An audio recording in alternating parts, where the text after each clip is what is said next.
নমস্কার বন্ধুরা, মিতা রান্নাঘরে আজকে পটলের ভর্তা করব। কিভাবে করব আপনারা দেখুন। এই যে পটলগুলো আমি ছোট ছোট করে কেটে নিয়েছি, কিন্তু খোসা ছাড়াইনি পটলগুলো, দেখছেন? ভালো করে আমি ধুয়ে নিয়েছি। এটা 500 পটল আছে। কড়াই জল বসিয়েছি, আমি নুন দিচ্ছি। পটলটা একটু ভাপে নেবো তো 2 মিনিট। পটলগুলো দিয়ে দিচ্ছি।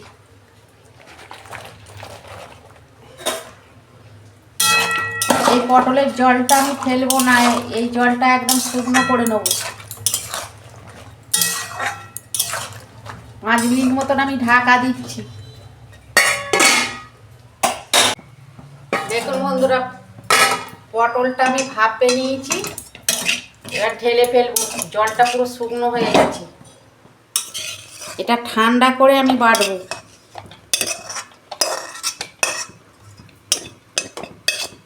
বন্ধুরা, পটলটা তো ঠান্ডা হয়ে গেছে, এবার আমি বেটে নেব। এই যে আমি 8-10 কোয়া রসুন নিয়েছি আর 3টে কাঁচা লঙ্কা নিয়েছি।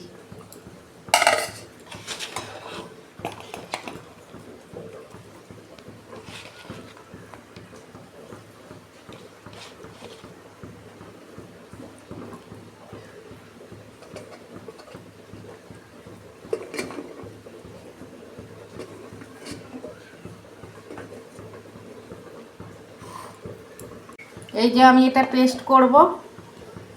দেখুন বন্ধুরা, আমি পটলটা পেস্ট করে নিয়েছি। দেখুন,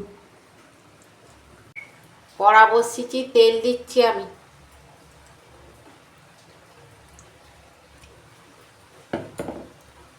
দুটো শুকনো লঙ্কা আমি ছিঁড়ে দিয়েছি। কালো জিরে দিচ্ছি অল্প। দেখুন বন্ধুরা, ফোড়নটা ভেজে নিয়েছি, আমি পেঁয়াজ দিচ্ছি।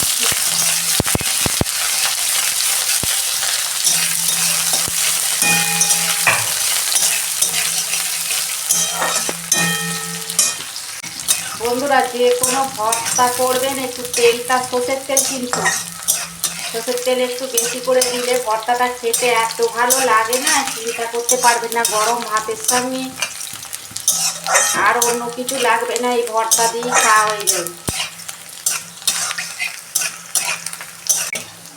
এই যে আমি কারি পাতা দিচ্ছি, অল্প কারি পাতা দিচ্ছি।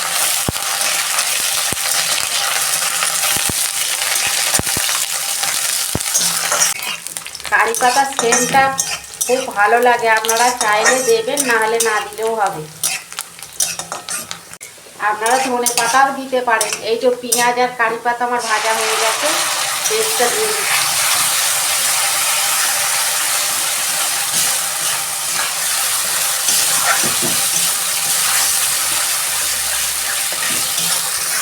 যা লাগবে না, ফাটাফাটি একদম। বন্ধুরা, আমি পটলেতে নুন দিয়েছিলাম, জলটা তো আমি ফেলিনি, আর অল্প আমি নুন দিয়েছি। এটা আমি একদম শুকনো করব।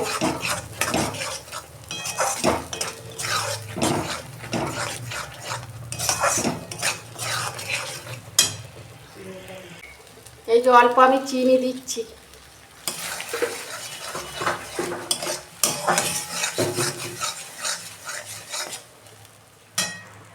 দেখুন বন্ধুরা, আমি নেড়ে চেড়ে একদম শুকনো করে নিয়েছি। এটা শুকনো যত করবে তত খেতে ভালো লাগবে। কত সুন্দর ভর্তাটা হয়েছে দেখুন।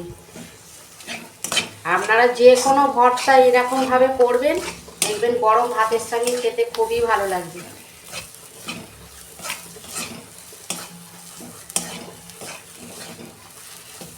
আমি ঢেলে ফেলছি। ভর্তাটা যতক্ষণ না কড়ার গা থেকে উঠে আসে ততক্ষণ নেড়ে নেড়ে শুকনো করবেন। যত শুকনো করবেন ভর্তা খেতে এত টেস্ট লাগে না, চিন্তা করতে পারবেন না। মাছ মাংস ছেড়ে এই দিয়েই ভাত খাওয়া হয়ে যায়। তবে এটা ঠান্ডা হলে ভালো লাগবে না। এটা আপনারা গরম ভাতের সঙ্গে যে কোনো ভর্তা করবেন, গরম ভাতের সঙ্গে খাবেন, দেখবেন এত ভালো লাগে না। আমাদের তো বাড়ির সবাই ভালোবাসে খেতে। দেখুন বন্ধুরা, আমার হাতের কাছে তো ধনে পাতা নেই, কারি পাতা ছিল তাই দিয়েছি। কারি পাতা দিলে সেন্টটা খুব ভালো লাগে, আপনারা দেবেন, দেখবেন খুবই ভালো লাগবে। আর আমার রান্নাটা যদি ভালো লাগে আমার পাশে থাকবে, লাইক কমেন্ট আর সাবস্ক্রাইব করবেন, আর প্রচুর প্রচুর শেয়ার করে দেবেন। এর আমি নিত্য নতুন রান্না আপনাদের পাশে তুলে ধরবো। সবাই ভালো থাকবেন, সুস্থ থাকবেন। দেখা হচ্ছে পরের ভিডিও। কিন্তু কমেন্টে বন্ধুরা লিখতে ভুলবেন না